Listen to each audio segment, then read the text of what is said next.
Ven, Espíritu Santo, y mira todos los miedos que guardo dentro de mí. Te ruego que sanes todo temor para que pueda caminar seguro en tu presencia. Mira esta criatura que te suplica, no me abandones, fortaleza mía. Tú eres como un escudo protector, y si tu fuerza me rodea, no tengo nada que temer. Cúbreme con tu potencia y no permitas que ningún violento me haga daño. No dejes que algún espíritu dominante pretenda adueñarse de mi vida. Aleja de mí a todos los que quieren aprovecharse de mí. Tú me protegerás de los envidiosos y de los que no se alegran con mis éxitos y alegrías.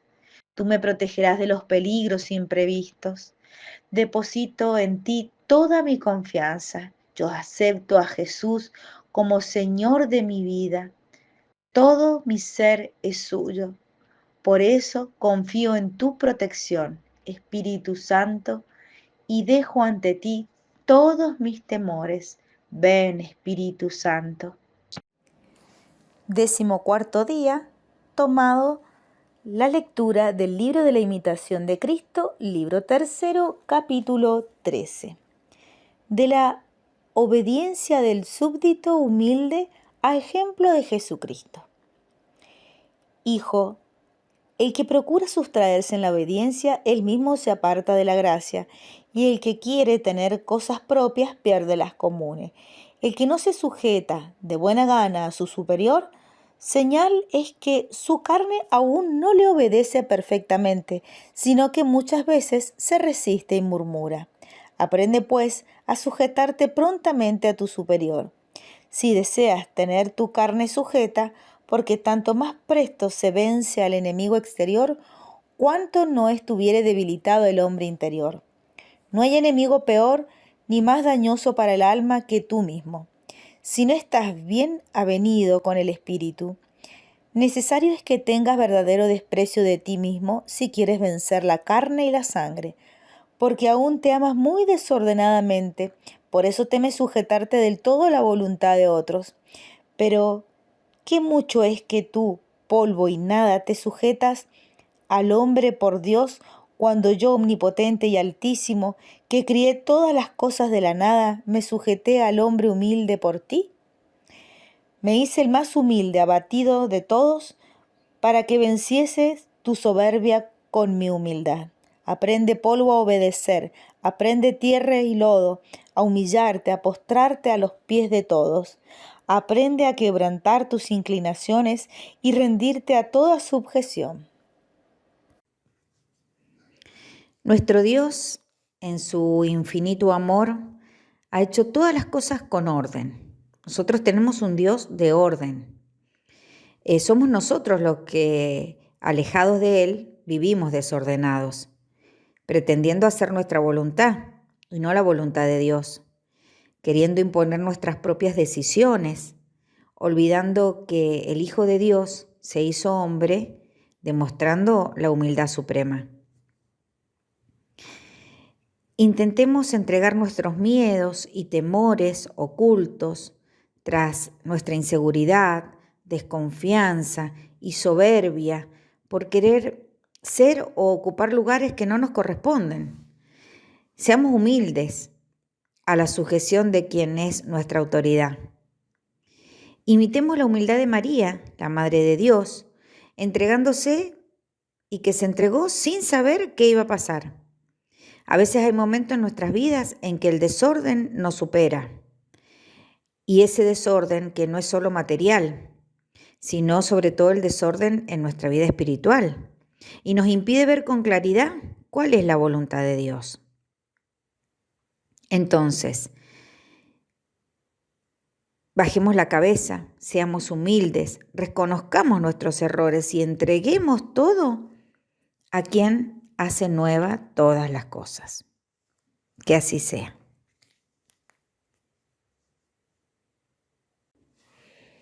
Letanía del Espíritu Santo. Señor, ten piedad. Señor, ten piedad. Cristo, ten piedad. Cristo, ten piedad. Señor, ten piedad. Señor, ten piedad. Cristo, óyenos. Cristo, óyenos. Cristo, escúchanos. Cristo, escúchanos. Dios Padre Celestial, ten misericordia de nosotros. Dios, Hijo Redentor del mundo, ten misericordia de nosotros. Dios Espíritu Santo, ten misericordia de nosotros. Trinidad Santa, un solo Dios, ten misericordia de nosotros. Espíritu que procede del Padre y del Hijo, ilumínanos y santifícanos. Espíritu del Señor, que al comienzo de la creación, planeando sobre las aguas, las fecundaste, ilumínanos y santifícanos. Espíritu por inspiración del cual han hablado los profetas, ilumínanos y santifícanos. Espíritu cuya unción nos enseña todas las cosas, ilumínanos y santifícanos. Espíritu que das testimonio de Cristo, ilumínanos y santifícanos. Espíritu de verdad que nos instruyes sobre todas las cosas, ilumínanos y santifícanos. Espíritu que sobreviene a María, ilumínanos y santifícanos. Espíritu del Señor que llena todo el orbe, ilumínanos y santifícanos. Espíritu de Dios que habita en nosotros, ilumínanos y santifícanos. Espíritu de sabiduría y de entendimiento, ilumínanos y santifícanos. Espíritu de consejo y de fortaleza, ilumínanos y santifícanos. Espíritu de ciencia y de piedad, ilumínanos y santifícanos. Espíritu de temor del Señor, ilumínanos y santifícanos. Espíritu de gracia y de misericordia, ilumínanos y santifícanos. Espíritu de fuerza, de dilección y de sobriedad, ilumínanos y santifícanos. Espíritu de fe, de esperanza, de amor y de paz, ilumínanos y santifícanos.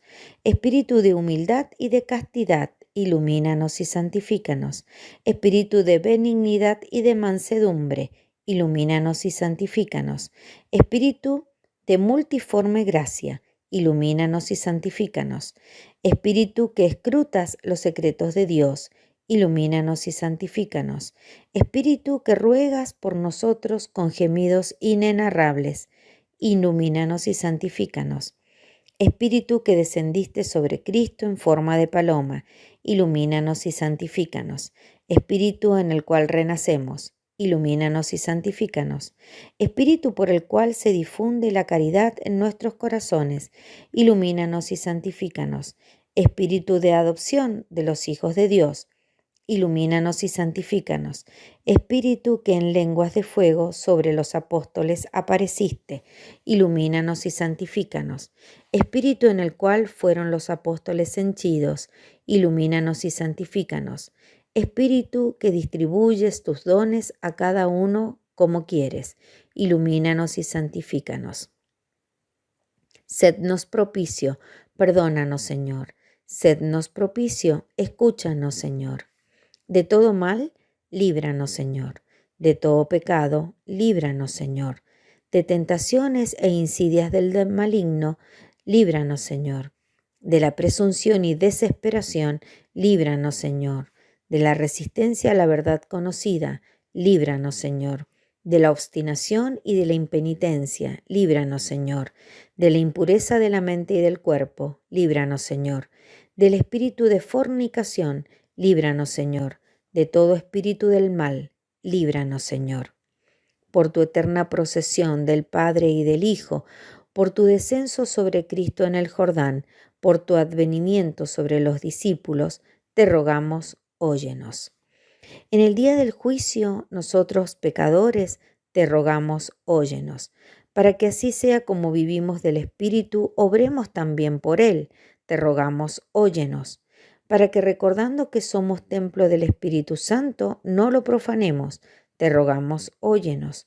Para que viviendo según el Espíritu, no cumplamos los deseos de la carne. Te rogamos, óyenos.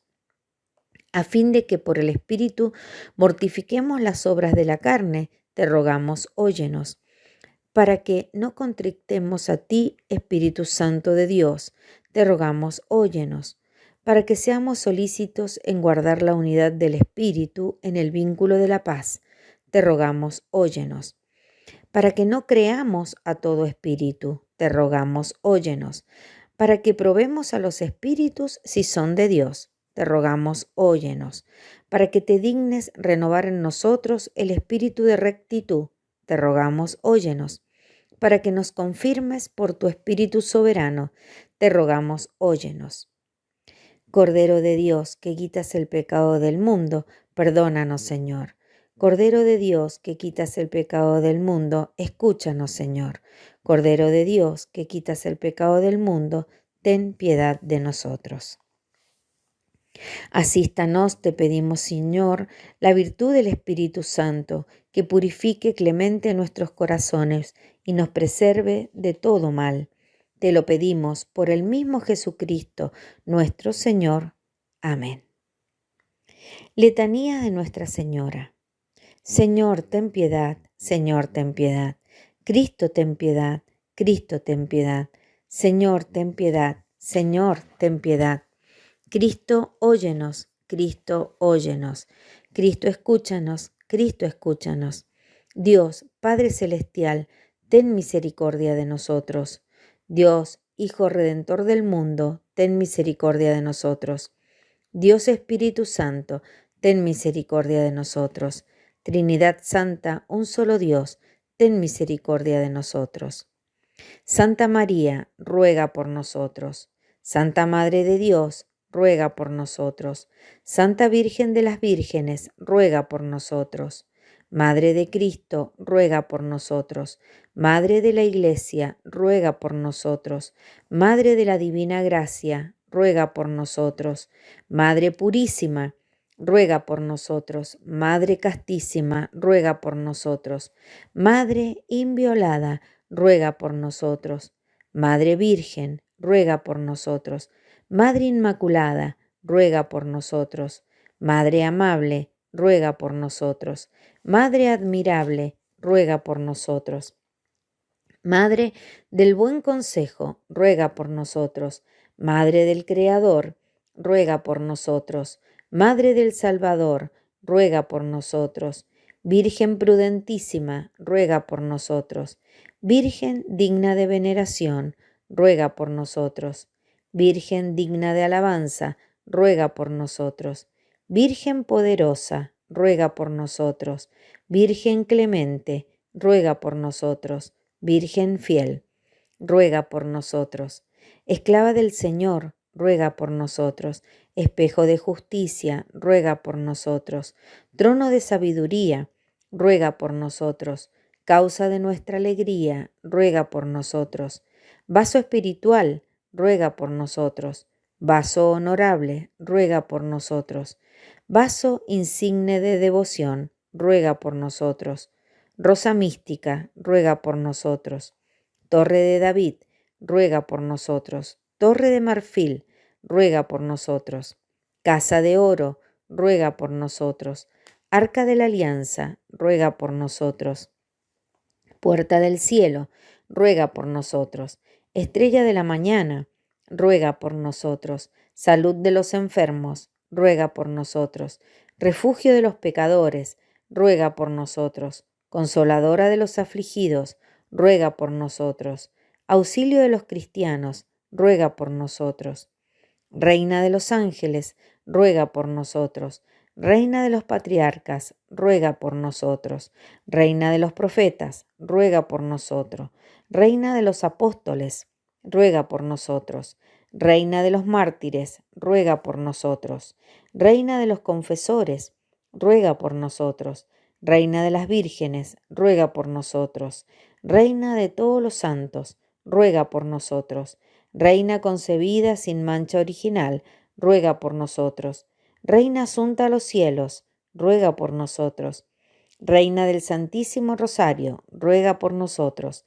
Reina de la familia, ruega por nosotros. Reina de la paz, ruega por nosotros. Reina de los esclavos de amor, ruega por nosotros. Cordero de Dios, que quitas el pecado del mundo, perdónanos, Señor. Cordero de Dios, que quitas el pecado del mundo, escúchanos, Señor. Cordero de Dios, que quitas el pecado del mundo, ten misericordia de nosotros. Ruega por nosotros, Santa Madre de Dios, para que nos hagamos dignos de las promesas de nuestro Señor Jesucristo. Amén. Te pedimos, Señor, que nosotros, tus siervos, gocemos siempre de salud de alma y cuerpo, y por la intercesión gloriosa de Santa María, la Virgen, líbranos de las tristezas de este mundo y concédenos las alegrías del cielo. Por Jesucristo nuestro Señor. Amén. Ave Maris Stella. Salve, estrella del mar, Madre que diste a luz a Dios, quedando perpetuamente virgen, feliz puerta del cielo. Pues recibiste aquel ave de labios de Gabriel, ciméntanos en la paz, trocando el nombre de Eva. Suelta las prisiones a los reos, da lumbre a los ciegos, ahuyenta nuestros males, recábanos todos los bienes. Muestra que eres madre, reciba por tu mediación nuestras plegarias. El que ha nacido por nosotros se dignó ser tuyo. Virgen singular, sobre todos suave, haz que libres de culpas seamos suaves y castos. Danos una vida pura, prepara una senda segura, para que, viendo a Jesús, eternamente nos gocemos. Gloria sea a Dios Padre, honor a Cristo Altísimo y al Espíritu Santo, a los tres un solo honor. Amén. Día 14. Propósito. Rezo un Padre Nuestro, un Ave María, un Gloria, por todos los que padecemos de miedos, violencia y envidia.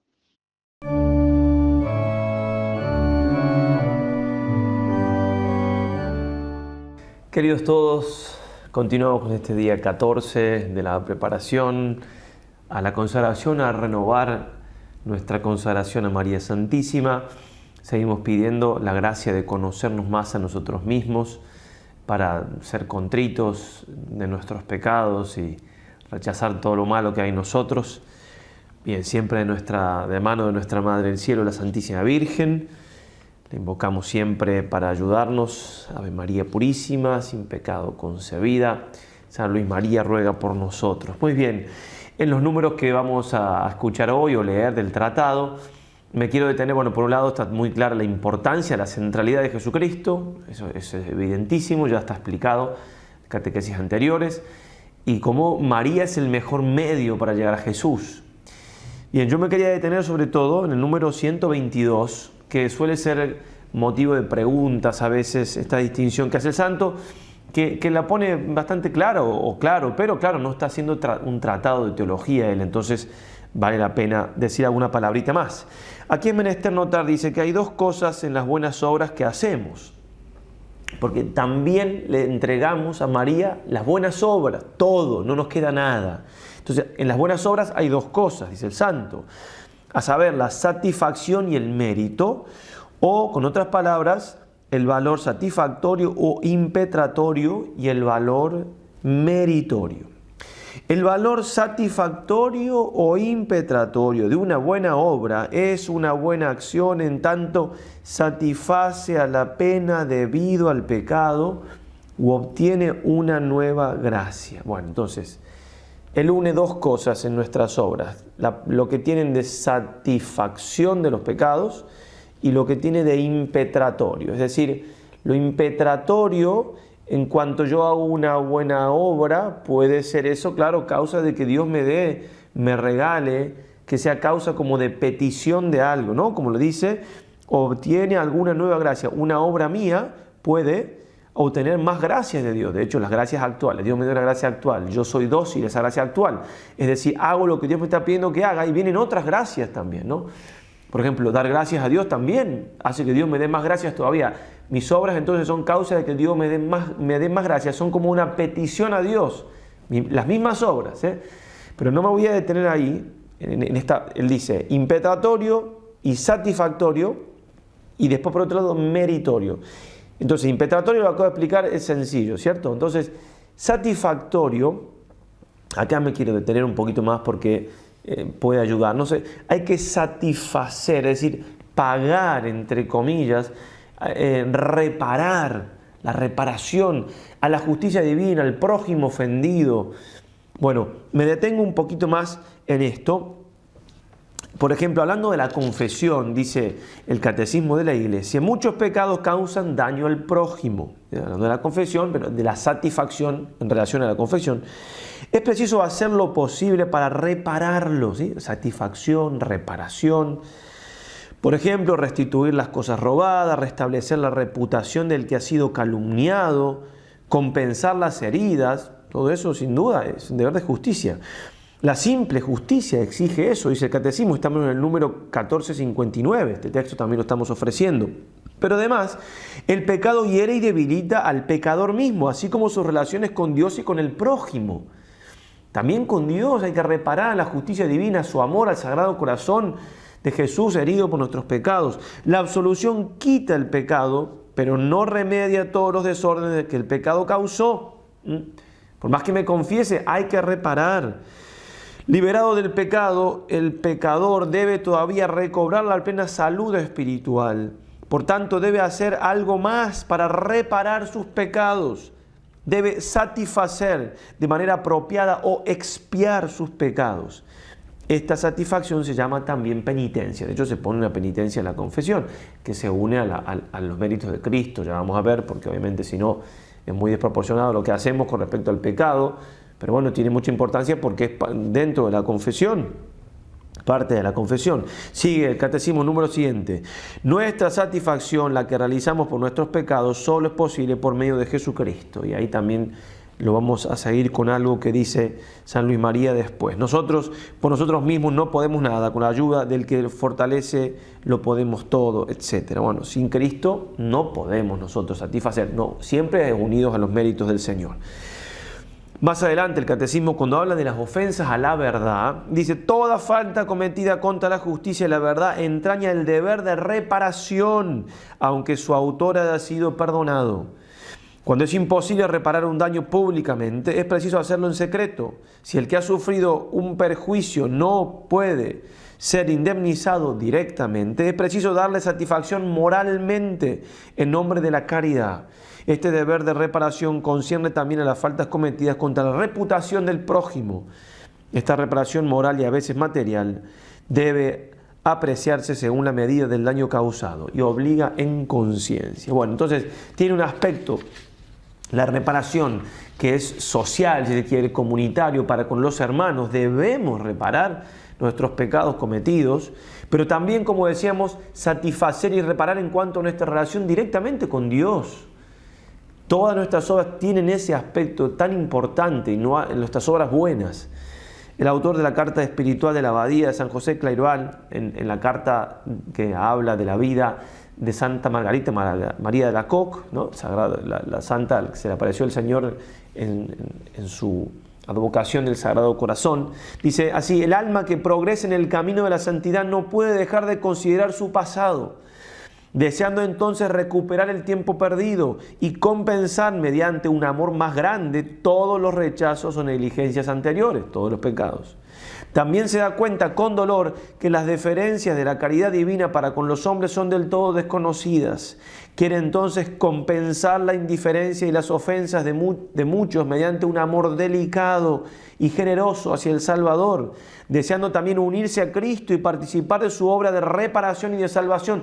Nos unimos al Señor en esa reparación, siguiendo el ejemplo de San Pablo: completo en mi carne lo que falta a las tribulaciones de Cristo en favor de su cuerpo, que es la Iglesia. Colosenses 1:24. Benedicto XVI decía en el Santuario de Fátima el 13 de mayo del 2010: queréis ofreceros a Dios para soportar todos los sufrimientos que Él quiera mandaros como acto de reparación por los pecados por los cuales Él es ofendido y como súplica por la conversión de los pecadores. ¿Sí? Eso obviamente lo dice el Papa Benedicto recordando esa pregunta que le hace María Santísima a los pastorcitos de Fátima, ¿no? Y por eso es que el ángel le decía a los pastorcitos también: consolad a vuestro Dios. Tenemos que unirnos nosotros a esa entrega a Cristo, unirnos con Cristo y entregarnos al Padre en reparación, consolar hacia el mismo Dios. Qué misterio, ¿verdad? Pero nuestras obras tienen esa parte, no tengamos duda, de satisfacción, y también consolar el corazón de Cristo, reparar al Sagrado Corazón. Bueno, toda esta reparación, esta satisfacción de nuestros pecados, todo esto se la entregamos. San Luis María nos enseña a entregárselo a la Virgen. ¿Para qué? Para que ella sea, porque nuestras obras de satisfacción reparan por nosotros, reparan por los demás, que ella haga lo que quiera, que la aplique a quien quiera. O sea, que nuestras obras supliquen el valor impetratorio que decíamos, para cualquiera las gracias que la Virgen quiera y que satisfaga también por quien quiera.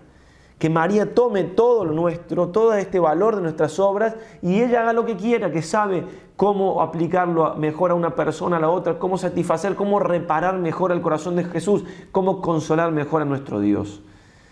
Porque en manos de ella todo se hermosea. Entonces le entregamos el valor satisfactorio de nuestras obras a María Santísima. Qué importante es entender esto. Y también le entregamos nuestros méritos a María, que esos no son intransferibles. Lo que acabo de decir es transferible. La satisfacción de mis obras se la doy a la Virgen. Que ella lo tome y que lo aplique a cualquiera, que sirva para reparar los pecados de cualquiera, ella sabe. Que ella administre. ¿Quién mejor que ella para administrar? Pero los méritos de mis obras, eso sí no lo puedo aplicar a otros. Los méritos son mis obras.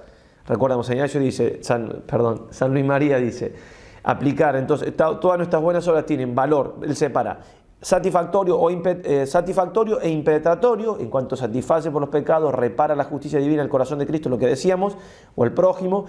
E impetratorio. Las dos cosas las pone juntas y se lo entregamos a María para que ella distribuya, para que ella consuele mejor a Jesús, su Hijo, que ella consuele a Dios y que lo aplique a cualquier persona de mejor manera que le parezca, que reparen mis obras, que reparen por otros, que sea víctima yo por otros, que ella maneje todo eso.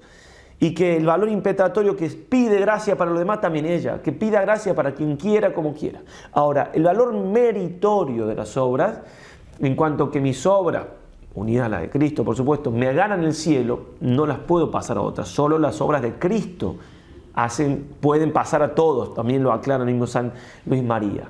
Porque por ser Jesucristo, Dios y hombre, y haber justamente reparado y satisfacido por todos los pecados de todos los hombres, etc. Él es el mérito ante el Padre, si se permite esa expresión. Eso no lo podemos transferir. Bueno, se lo damos a María, no para que lo transfiera, porque no se puede, sino para que lo hermosee, para que lo guarde, lo custodie, que como explica San Luis María, que nuestras buenas obras lleguen a Dios por medio de María, que lleguen hermoseadas por sus manos, que bueno, ¿sí? como una manzana que un vasallo da al rey puesta en una bandeja de oro y dado por la reina, ya no es la misma manzana, pero, ¿sí? Parece otra cosa, ya tan hermosa que está porque se la entrega a la Virgen, a la reina, en una bandeja de oro, etc. Bien. Muy bien, con respecto al mérito, dice el Catecismo, una obra buena hecha en gracia de Dios tiene valor de suyo. Tenemos que estar en gracia, si no, no tiene mérito para el cielo. Hablando del mérito, Santo Tomás dice, el hombre merece cuando hace voluntariamente lo que debe. Sigue el Catecismo, mientras más ofrezcamos las obras, en principio las haremos con mayor caridad, que es lo que las hace más meritorias. En todo hay que tener presente que nuestros méritos vienen principalmente y en primer lugar y ayudados siempre por la gracia de Dios. Dice San Agustín, la gracia ha precedido, ahora haz lo que es debido, los méritos son dones de Dios. Bien, entonces, el mérito viene por el amor que se pone en la obra. Bueno, se lo damos a María porque ella lo llene de su amor, etc. Todo lo que acabamos diciendo, lo que acabamos de leer se aplica. Si yo le entrego a María, obviamente que la obra cobra mayor mérito. Por eso también nos consagramos a ella. Y termino con lo que dice San Luis María, dice lo referente a que los méritos, o sea, los de Cristo sí son transferibles a todos. Bueno, como es el Señor el que satisface por todos nuestros pecados, es el Señor el que nos alcanza todas las gracias. Bien, dice el Catecismo 616, el amor hasta el extremo es el que confiere su valor de redención y reparación, de expiación y de satisfacción al sacrificio de Cristo. Nos ha conocido y amado en todos en la ofrenda de su vida. El amor de Cristo, dice San Pablo, nos apremia al pensar que si uno murió por todos, todos por tanto murieron. Ningún hombre, aunque fuese el más santo, estaba en condiciones de tomar sobre sí los pecados de todos los hombres y ofrecerse en sacrificio por todos.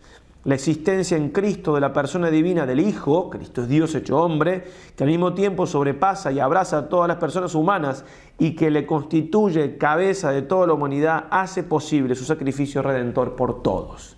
Por eso Cristo es todo. Hay cosas que solamente Él puede hacer y solamente nos cabe unirnos con Él. Nos unimos con Él por medio de María y le entregamos todo a Jesús por medio de nuestra Madre del Cielo. A seguir entonces, estamos casi a la mitad, falta un poquito para la mitad. No desistir, no dejar de poner mucho empeño, porque realmente si queremos ser santos necesitamos de María, y además, como bien nos explicaba el Padre Andrés Bonello, ella se lo merece. El motivo principal de esta consagración y todo lo que hacemos es porque ella es digna de recibir todo lo que le damos y mucho más. Hacemos lo que podemos con nuestras debilidades, pero como buenos hijos, como buena madre, nos conoce, sabe nuestra pequeñez, nos ama, y ella hará que podamos día a día ir progresando en este conocimiento y amor y esta unión con Jesucristo, su Hijo. Ave María y adelante. La tibieza espiritual. Qué tremendo tema vamos a tener hoy. Recuerden que acabamos de pasar todo el tema del espíritu del mundo, 2 lecciones donde luchamos por vaciarnos de ese espíritu del mundo, y ahora nos encontramos en 7 lecciones que nos ayudarán a conocernos profundamente y a conocer las inquietudes, las dificultades que tendremos a lo largo del crecimiento espiritual. Y uno de estos problemas, de estas dificultades que surgen en el camino del Señor, se llama tibieza. Digamos que existe una cierta tibieza que podríamos llamar mundana, de la que todos hemos sido presa. Esa tibieza mundana se podría resumir en esta frase: el que peca y reza, empata. Miren la mentira y el engaño demoníaco que se esconde detrás de esta frase, ¿no? Yo rezo un poquito, voy a misa de vez en cuando, cargo un escapulario, tengo un detente del Sagrado Corazón de Jesús en mi billetera, en la noche hago una pequeña oración. Eso sí, esto da como una cierta licencia para pecar. No vivo los mandamientos de Dios, no tengo una relación profunda con Él, no me interesa conocer nada de lo que Él me está exigiendo para amarle, no me interesan las exigencias de su amor, no me interesa la fidelidad. Entonces ya de alguna manera el hecho de rezar me justifica el poder pecar. Es la lógica que esconden los carnavales. ¿Se han dado cuenta ustedes que los carnavales comienzan normalmente antes de la Cuaresma? ¿Por qué? Porque vamos a pecar bastante y después vamos a rezar bastante. Claro que somos personas débiles, ¿no? Somos personas que están entre el pecado y la gracia, pero no es que queramos estar entre el pecado y la gracia. El problema es cuando yo quiero estar entre el pecado y la gracia. Ahí es cuando se cae en esa tibieza mundana. Y ahí es cuando el libro del Apocalipsis advierte en el capítulo 3, versículos 15 y 16, conozco tus obras, no eres ni frío ni caliente. Ojalá fueras frío o caliente, pero porque eres tibio y no frío o caliente, voy a vomitarte de mi boca. Yo me sorprendí mucho cuando leí esto. Uno diría, no, pues es mejor ser tibio o caliente, pero frío de ninguna manera. Frío sería el que deliberadamente está lejos de Dios, el que está metido en el pecado hasta los tuétanos. Pero acá el Apocalipsis está diciendo, no, no, no, es mejor frío o caliente, idealmente caliente, pero en vez de tibio lo prefiero frío. Pero cuando uno va avanzando en la vida espiritual, uno se va dando cuenta que efectivamente el que está lejos de Dios, deliberadamente lejos de Dios, cuando la gracia llega a su corazón, él sabe que necesita de esa gracia y no se justifica. En cambio el tibio, cuando la gracia llega a sacarlo de su tibieza, de su comodidad, él cree que la gracia no es para él, que esta consagración no es para él, que el retiro no es para él, que la oración o las exigencias del evangelio no son para él, porque yo soy más o menos bueno. Entonces la gracia no logra tocarle y por eso el tibio queda en esa tibieza. Y por eso, pues, por un milagro de la conversión, a veces sacude a cada uno de nosotros la gracia. Esa tibieza la sacude, la quita y logramos convertirnos, pero no sin antes haber dado muchos argumentos y habernos justificado en muchas cosas. Yo no soy el que lo necesita, yo no mato, yo no robo, ¿por qué me van a pedir a mí que vaya a esto? Ese examen de conciencia, que lo haga otra gente mala, a mí no. Miren, una tibieza mundana. Sin embargo, hoy vamos a hablar de una tibieza espiritual, que ya no es la tibieza de los que no conocen a Dios o de los que le conocen a medias, sino la tibieza de aquellos que en algún momento estuvieron calientes en su corazón, de aquellos que le conocimos, de aquellos que nos enamoramos de Él por un proceso de conversión, de aquellos a los que el Señor nos sacó del fango y nos trajo a la vida de la gracia. y que sin embargo a lo largo de los años hemos sido como infectados por una enfermedad llamada tibieza espiritual. ¿Qué es esta tibieza espiritual entonces? Consiste la tibieza en cierta especie de relajamiento espiritual que va parando las energías de la voluntad, inspira horror al esfuerzo y recarga pesadamente los movimientos del vivir cristiano. Es una languidez y entorpecimiento que no es aún la muerte, pero que a la muerte lleva insensiblemente, robándonos poco a poco las fuerzas morales. Entonces vamos a ver. La tibieza espiritual no es propiamente un pecado, sino como una disposición, Es como un cáncer en la vida espiritual. ¿Por qué? Porque de alguna manera va comiéndose progresivamente nuestra vida espiritual. La vida espiritual comporta un combate, comporta un sacrificio, implica mantenerse firme en la batalla. Y sin embargo, la tibieza espiritual lo que viene es a generar un cierto desgano de la vida espiritual, un cierto relajamiento, no es necesario esforzarme tanto, pues es que yo veo que hay gente que finalmente no se esfuerza tanto y yo no la veo tan mala. Entonces uno va relajándose progresivamente, no cae todavía en pecado, pero uno comienza a dar como unas ciertas concesiones en la vida espiritual. Es muy importante distinguirla de la sequedad espiritual. Eso es otra cosa. La sequedad o los desiertos espirituales que todos los santos han tenido y toda persona que quiera vivir una seria vida espiritual sabe que deberán llegar. La tibieza es distinta de la sequedad porque la sequedad espiritual es una cierta tentación que me hace un poco difícil el orar, el vivir cristianamente, porque pierdo todo tipo de sensibilidad en lo espiritual. Entonces, al perder todo tipo de sensibilidad en lo espiritual, pues ya no es tan apetecible rezar el rosario como era antes. Ya no me estremezco en la Eucaristía como me estremecía antes. Ya no soy deseoso y hambriento de leer libros espirituales como antes. Sin embargo, el que está en sequedad espiritual, aún sin sentir eso, lo hace, movido por la voluntad, porque sabe que él no ama a Dios porque siente, sino que le ama porque debe amarle. Porque más allá de su sentimiento, su amor es un amor de convicción. En cambio, el que está en tibieza espiritual siente también este tipo de cosas, pero se ha ido dejando llevar por la marea. El que está en sequedad está luchando contra la corriente de su insensibilidad. El que está en tibieza espiritual se ha dejado arrastrar suave, dulcemente, entre comillas, dulcemente, por esa tibieza espiritual. Esa es la diferencia entonces. Ambos empiezan a perder de alguna manera toda experiencia sensible de la fe, porque Dios quiere purificar nuestro amor, pero el que cae en tibieza es el que se deja llevar. El que está en desierto o en sequedad espiritual es el que está luchando, esforzándose para vencer. Y esto es muy importante en la vida espiritual porque debes saber que inevitablemente te va a suceder que la experiencia sensible de la fe en algún momento desaparece. Y hay un momento donde hay que empezar a remar. Al inicio de nuestra conversión levantamos la vela y el viento del Espíritu nos llevaba y experimentábamos ese gozo y cada oración era un gozo y cada comunión nos estremecía y cada rosario era de lágrimas, todo lo que era espiritual nos encantaba y queríamos verlo 1, 2, 3 horas seguidas. Pero hay un momento en la vida espiritual donde Dios quiere purificar todo amor sensible y llevarlo a un plano más elevado, a un amor más de decisión, de voluntad, a un amor que está allí incluso cuando no hay sensibilidad. Entonces, cuando empiezan a aparecer estos desiertos, lo que Dios quiere es purificar nuestro sentimiento. Yo quiero que me entiendas algo. En la vida espiritual uno se puede mover por lo que siente o se puede mover por lo que debe.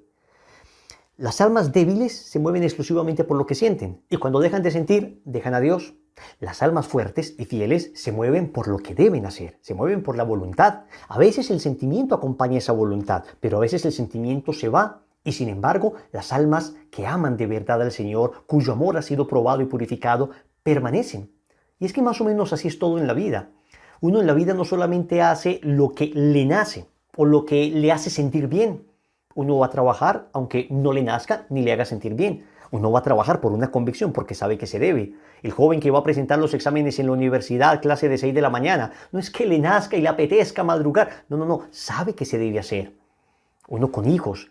No es que uno le nazca a las 3, 4 de la mañana, estar con un niño suyo en 39 grados de temperatura, con una fiebre tremenda. No es que nazca, ¿no? Uno sabe que lo debe hacer porque el amor lo mueve a uno. Y cuando uno lo hace por voluntad, no es que uno no ame. Cuando uno lo hace, aún sin nacerle, entre comillas, no es que uno no ame. Al contrario, uno ama más.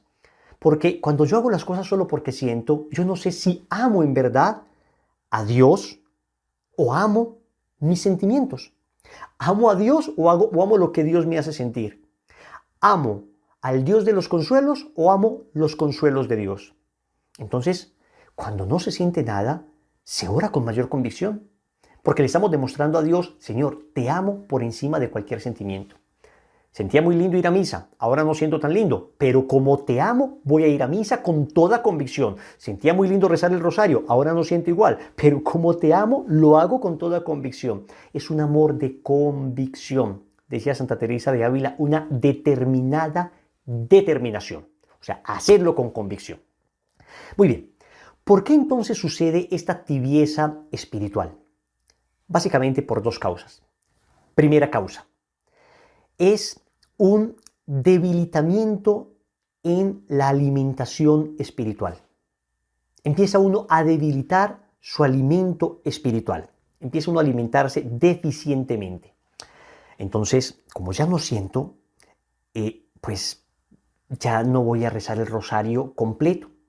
O de pronto sí lo voy a rezar completo, pero lo hago más distraído. Ya no voy a estar en la Eucaristía todos los días. Ahora la Eucaristía solamente el domingo y bastante distraído. Ahora ya la lectura espiritual la he ido dejando progresivamente. El estado de gracia, sí, vivo todavía en gracia de Dios, pero ya no estoy cuidando tanto mi alma, no estoy cuidando tanto lo que veo. Me he dado ciertos permisitos, me he permitido ciertas cosas, voy recortando entonces a prácticas que había tenido antes con mucha persistencia. Yo había prometido estas prácticas espirituales y las voy recortando. Empieza uno a coquetear con el pecado, ¿no? Entonces antes alguna página que aparecía en redes sociales, en internet, y yo inmediatamente cortaba, salía, pero ya uno dice, empieza a ser uno un poco más condescendiente, empieza uno a posponer los compromisos que tenía. Entonces yo me había comprometido a rezar el rosario todos los días, pero bueno, mañana rezo 2 rosarios. O mi Dios entenderá, el Señor sabe que ahora estoy muy agotado, la Virgencita me entiende. Entonces, ven, uno empieza como a debilitar su alimento espiritual. ¿Y qué pasa cuando una persona está débilmente alimentada? Lo que sucede es la segunda causa de la tibieza espiritual, que vienen a entrar los gérmenes a hacer daño a esa vida espiritual. Miren, gérmenes, bacterias, virus hay en todas partes. Permanentemente estamos en contacto con ellos. Pero cuando tenemos salud, cuando estamos bien alimentados, entonces entran y se chocan contra la salud. Pero cuando disminuimos, digamos, nuestra alimentación, cuando nos alimentamos mal, entonces estos virus nos afectan. Lo mismo sucede en la vida espiritual. Una vez hemos disminuido en la vida de piedad, en la vida de virtud, en la vida de mortificación, entonces empiezan a aparecer estos virus. ¿Cuáles son los virus? La triple concupiscencia otra vez. Poder desordenado, placer desordenado, tener desordenado. Empieza nuevamente a surgir esto dentro de nosotros. ¿Por qué? Porque nos habíamos empezado a dar permisos. Entonces, de alguna manera, las tentaciones ya no se rechazan con fuerza, sino que ahora se van rechazando a medias. Ya no esta determinada determinación, sino que, bueno, yo voy dejando esto un poquitín que vaya entrando porque, atentos, no podemos ser tan exagerados. Tampoco podemos llegar al fanatismo. Yo veo gente espiritual que no llega a estos fanatismos de tantas mortificaciones como de rosario todos los días, ¿no? Pues no pasa nada si dejo de rezar el rosario un día. Efectivamente, no es que sea pecado que deje uno de rezar el rosario un día. No es que sea pecado que deje uno de leer espiritualmente, de leer la palabra de Dios, de hacer la lección divina un día. No es pecado. Pero de alguna manera va debilitándonos y esto va haciendo que al momento en que se deja de escuchar la palabra de Dios, se empieza a escuchar la palabra del mundo.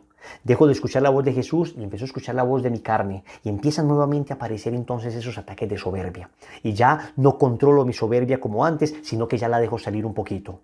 Antes cuidaba mucho mi mirada para mantener mi castidad, ahora ya no. Ahora qué va, puedo mirar para cualquier parte porque tampoco puedo caer en esos fanatismos. Empieza uno como a justificarse. Y claro, como la vida de el pecado es costosa, entonces empiezo a ambicionar dinero otra vez. Es decir, comienza nuevamente el placer, el poder y el tener desordenados a surgir y empiezan a atraparme. Puede que no en pecados mortales, incluso puede que ni siquiera todavía en pecados veniales, pero sí en imperfecciones, sí en algunas cosas que uno va bajando. Y uno lo sabe, miren, uno en oración lo nota. Cuando uno está ardoroso espiritualmente, la oración es fluida. Incluso cuando hay lucha para orar y para concentrarse, uno tiene una disposición permanente para encontrarse con Dios. Pero cuando no, uno al contrario durante la oración es pensando en aquellas cosas que creo me generarán más placer en el mundo. Repito, no necesariamente cosas pecaminosas. Pienso en esa serie, que no es pecaminosa, pero estoy permanentemente como pensando en esto, pensando en las compras, pensando en lo otro, pensando como en darme gusto. Y voy perdiendo como contacto con Dios. Voy dejando de encontrarle gusto a lo espiritual y le empiezo a coger nuevamente gusto a lo mundano. Le empiezo a tomar nuevamente gusto a lo de antes, a lo de antes. Entonces ya escojo siempre lo no espiritual. Repito, no lo pecaminoso, pero lo no espiritual. Entonces, antes quería leer libros espirituales, ahora ya no quiero leer ninguno, ahora quiero leer libros de cualquier otra cosa. Entonces uno se va dando cuenta que empieza a perder como apetito, empieza como un desgano espiritual hacia las cosas de Dios y ahí entonces se prenden las alarmas, ahí empieza una tibieza espiritual a hacer presa a esa alma. ¿Cuáles son los daños que genera la tibieza espiritual? Primer daño, la tibieza espiritual genera terror al esfuerzo. Y déjenme decirles algo, mis queridos hermanos. Si tú quieres empezar este camino espiritual, debes saber que esto implica esfuerzo. Implica un camino. Cuesta arriba. Lo hemos dicho muchas veces. El que quiera venir en pos de mí, nieguese a sí mismo, cargue su cruz y sígame. Evangelio de San Mateo, capítulo 16, versículo 24. Eso implica un esfuerzo. Hacer el bien implica esfuerzo. Siempre es más cómodo hacer el mal. Siempre es más cómodo destruir. Construir implica meses. Destruir, segundos. Segundos. Entonces, cuando uno ya no se quiere esforzar por nada, cuando la lucha propia de la vida espiritual que se llama la ascética, ¿qué es la ascética? Es esa lucha que comporta la vida espiritual. Cuando la ascética me fastidia, cuando me hablan de mortificación, de ayuno, de sacrificio, de rezar el rosario, el último misterio de rodillas, de poner los brazos en cruz, y me genera como un fastidio, como que yo no quiero hacer eso, cuidado, puedes estar siendo presa de tibieza espiritual. Lo otro que genera la tibieza espiritual es un desmedido amor por la comodidad, por el placer. Entonces, como no quiero nada de esfuerzo, lo que sí quiero es placer. Entonces uno empieza en la vida espiritual solo lo que me haga sentir bonito. Entonces voy solo a los grupos de oración que me hagan sentir bien. Las charlas, esas que me hagan llorar, pero las que me exhorten, esas charlas que estén tocando mi corazón, esas charlas que me hagan salir de mi comodidad, no me gustó tanto, no me gustó tanto. Aquello que implique esfuerzo, no, pero aquello que me haga sentir bien. Y no digo placeres malos, incluso digo placeres espirituales legítimos. Entonces uno se va dando cuenta que se va acomodando en el placer y empieza a perder capacidad de sacrificio por amor. Y miren, todo amor implica sacrificio. La fidelidad implica sacrificio. Cuando una persona es fiel, no es porque deje de ser tentado de alguna manera por otros amores. No, hay otros amores que siguen apeteciendo, pero el sacrificio que se hace por el ser amado, entonces de alguna manera manifiesta el amor que le tenemos y la fidelidad que le tenemos. Otro daño que genera la tibieza espiritual, debilita la voluntad y el entendimiento. Esto es progresivo, debilita la voluntad y el entendimiento. Miren, el demonio no va a tomar a una persona que lleva camino espiritual y le va a proponer el peor de los pecados de entrada. No, el demonio es muy astuto. Él sabe que si le propone un pecado atroz, va a resistirle y va a decir no y se va a dar cuenta. El demonio poco a poco comienza a sembrar cizaña en la razón. Primero en la razón, como lo hizo con Eva. No le dijo a Eva, peca, Génesis capítulo 3. No le dijo, rebélate contra Dios. No. Comienza a decirle, ¿verdad que Dios les dijo que no comieran de ninguno de los frutos del árbol del jardín? De los árboles del jardín. Empieza a sembrar como una especie de duda, empieza a debilitar entonces la razón, los argumentos. Antes uno estaba muy convencido de la castidad, uno estaba muy convencido de la necesidad de oración, uno estaba muy convencido de la necesidad de perseverar, pero de repente empieza a decirle el enemigo o la carne o el mundo comienza a seducir el entendimiento y comienza uno a ceder y a decir, hombre, pero ¿será que sí? ¿Será que sí? O puede que uno no llegue hasta dudar, pero uno comienza a ablandar primero la razón y luego también la voluntad. Se da uno permisos, empieza uno a coquetear. Y cuando uno se da estos permisitos, entonces el demonio lo va llevando y cuando uno reacciona ya no está en tibieza, sino en pecado mortal. Ya uno está metido hasta los tuétanos en el pecado. Entonces cuidado, es otro daño que genera la tibieza. Va ablandando nuestra voluntad y va contaminando nuestra razón. Nos vuelve laxos. Entonces, claro, al ablandar la voluntad y al contaminar la razón, entonces uno comienza a pasar de una conciencia bien formada a una conciencia algo laxa. Bueno, tampoco me puedo exagerar. Esa es la frase que le encanta al tibio. Tampoco puedo caer en fanatismo. Tampoco me puedo exagerar. Y le encanta compararse. Y le encanta autojustificarse. Y le encanta siempre mirar al que todavía no se ha convertido, al que está, mejor dicho, en lo peor del pecado para decir, pues yo no estoy tan mal, ¿no? Pues yo algo rezo, algo oro. Y ahí es el problema, porque va cayendo en ese círculo que le ciega. Va cayendo en ese círculo que le ciega, porque entonces deja de escuchar la voz de Dios y empieza a escuchar, repito, la voz del mundo, el demonio o la carne. Y resulta que el auricular para escuchar la voz de Dios es la fidelidad. Yo recuerdo hace años un seminarista se me acercó y me dijo, Wilson, yo estuve haciendo una pastoral en X parroquia como seminarista y yo creo que el Señor no me quiere de sacerdote. Le dije, a ver, ¿por qué? Cuéntame. No, pues porque resulta que conocí una chica, me encantó la chica, estamos hablando, estamos chateando, entonces yo me quiero salir del seminario en este momento, pues yo voy viendo que es una buena muchacha. Miren que no se le presenta una mujer impura o una mujer mala, no, una buena chica, una chica también de parroquia, chévere, y entonces ya nos estamos enamorando, y entonces me voy a salir, lo he discernido. Y le dije, mira, yo honestamente no sé si tú tienes vocación o no. Eso es una cosa que tienes que discernir y para eso está el seminario. Lo que sí veo con absoluta claridad es que esta decisión que estás tomando no es una decisión que viene de Dios. No es una decisión que viene de Dios. ¿Por qué? Me dijo él. Porque le empecé a preguntar, cuéntame, ¿tú cómo vas con el tema de la oración? ¿Estás haciendo la liturgia de las horas? No, siempre he estado un poco flaco en eso, débil. ¿Cómo vas tú con el tema de la mortificación? No, en el seminario no nos mortificamos muy poco, no.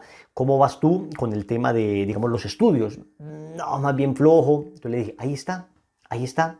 Si tú me dijeras, es que he estado viviendo con fidelidad cada cosa, aún con el esfuerzo que esto comporta, que esto implica, y aún así en mi corazón Dios como que me está llamando a otra cosa, entonces yo digo, hay un buen discernimiento, porque en la fidelidad se escucha la voz de Dios. Pero cuando no hemos sido fieles en lo pequeño, cuando no hemos sido fieles en aquellas cosas que Dios nos está pidiendo, entonces no es fácil escuchar la voz de Dios. Es más fácil escuchar la voz de la carne. Es más fácil escuchar la voz del mundo. En la fidelidad, en la fidelidad se escucha a Dios y en la infidelidad no se escucha a Dios. Entonces, repito, yo no sé si de pronto Dios te quiera de sacerdote o no. Lo que sí sé es que en este momento has sido infiel en cosas pequeñas y la infidelidad de lo pequeño prepara para la infidelidad de lo grande, así como la fidelidad de lo pequeño prepara para la fidelidad de lo grande. Además te digo la verdad, de todos los amigos seminaristas que tengo que se han salido por chicas, ninguno ha terminado con la chica, ninguno ha terminado casándose con ella. No digo que no haya casos, digo los que yo conozco. Siempre terminan saliéndose y después finalmente ella pierde el encanto porque le encantaba a él, era como seminarista. Ya cuando dejó de ser seminarista y muchas veces no sabe ni qué hacer, entonces ha venido perdiendo como el encanto y finalmente no terminan en nada. ¿Por qué les pongo este ejemplo, mis queridos hermanos? Les pongo este ejemplo porque así pasa en todo en la vida. Lo mismo pasa en un matrimonio. Es que yo siento que ya no amo a mi esposa. Eso es el virus de la tibieza en el amor. La tibieza en el amor es producto de la infidelidad en las cosas pequeñas. Entonces uno comienza a dejar de escuchar la voz de Dios y empieza a escuchar la voz del mundo cuando ha dejado de ser fiel en lo poco. O sea que hay que recuperar esa fidelidad en lo pequeño. Entonces, ¿cómo hacer para no caer en la tibieza? La clave es fidelidad en lo pequeño. Fidelidad en lo pequeño. Si eres fiel en lo pequeño, entonces Dios te confía más. Pero si somos infieles en lo pequeño, cuando me refiero a lo pequeño, me refiero a nuestra oración diaria, me refiero a nuestra confesión frecuente, me refiero a nuestra lectura espiritual, a la lectura de la palabra de Dios, me refiero a lo pequeño. A lo pequeño en el sentido de que son prácticas sencillas que me mantienen espiritualmente. Pero cuando yo soy infiel en lo pequeño, la tentación viene inmediatamente y la tibieza comienza a ser presa de mi corazón. Ahora bien, ¿cómo salir entonces de esta tibieza? Wilson, yo me encuentro en tibieza, pero yo también he estado en tibieza. Es que todos hemos estado de alguna manera en tibieza y tenemos que luchar. Lo primero es no desesperar. No te desesperes. No te angusties por esto. Es una gracia de Dios que hoy descubras que lo que estás viviendo puede ser tibieza espiritual. Lo segundo es suplicarle a Dios, porque de esta tibieza no sale uno solo. Porque aun cuando uno está luchando contra la tibieza, viene la tentación permanente de ¿será que sí o será que es exageración? Otra vez, es la frase que le encanta al tibio para autojustificarse. Entonces uno tiene que pedirle a nuestro Señor por medio de la Virgen Santísima, que fue la más fiel de todas y que tuvo un corazón ardoroso, que siempre estuvo inflamado, que nunca cayó en tibieza, que siempre estuvo ardiendo. Tercero, tienes que buscar ese primer amor nuevamente, a través de obras concretas, renovando la consagración, haciendo la consagración si no la has hecho, yendo a un retiro espiritual, tomando la vida de un santo, una lectura espiritual que te entusiasme. Hay que recuperar ese primer amor. Hay una sentencia del Apocalipsis, capítulo 2, versículos del 2 al 4, que puede ser una sentencia dolorosa para nosotros, porque puede estar dirigida específicamente para ti y para mí en este momento de nuestra vida espiritual. Escúchala bien. Conozco tus obras, tus dificultades y tu perseverancia. El tibio no necesariamente se ha salido de lo espiritual, puede estar perseverando en su comunidad todavía, puede ser ese sacerdote que todavía está luchando, y sin embargo ya ha empezado a caer en la tibieza. Sé que no puedes tolerar a los malos y que pusiste a prueba a los que se llaman a sí mismos apóstoles y los hallaste mentirosos. O sea que el tibio incluso puede tener celo por la iglesia, puede amar la iglesia y defenderla. Tampoco te falta la constancia y has sufrido por mi nombre sin desanimarte. Miren esto, es que es increíble. El tibio puede ser una persona que a pesar de todo sigue fiel en lo grande, pero lo pequeño ha empezado a caer. Repito, el tibio no ha caído en pecados grandes, pero ya ha empezado a permitirse imperfecciones y pecados veniales. Pero tengo algo en contra tuya, y es que has perdido tu primer amor. Has perdido tu primer amor. Qué palabras tan tremendas, qué palabras tan fuertes que nos dirige el Señor hoy a nosotros, a ti y a mí. Me dice a mí, Wilson, tú has perdido tu primer amor. Te dice a ti, tú has perdido tu primer amor. Ese amor inicial, ese amor de tu conversión, ese amor que te hacía darlo todo por el Evangelio, ese amor que te hacía soñar con llegar a evangelizar a cualquier cantidad de personas. Ese amor que te sacaba de tu comodidad para emprender grandes empresas por amor a Dios, empresas apostólicas y espirituales. Ese amor que te hacía pasar horas ante el Santísimo. Ese amor que te hacía orar ese rosario con tanta devoción. Ese amor que te hacía razonar como la palabra de Dios te enseñaba. Ese amor que te hizo renunciar a todo sin ningún tipo de temor. ¿Has perdido acaso tu primer amor? ¿He perdido yo acaso mi primer amor?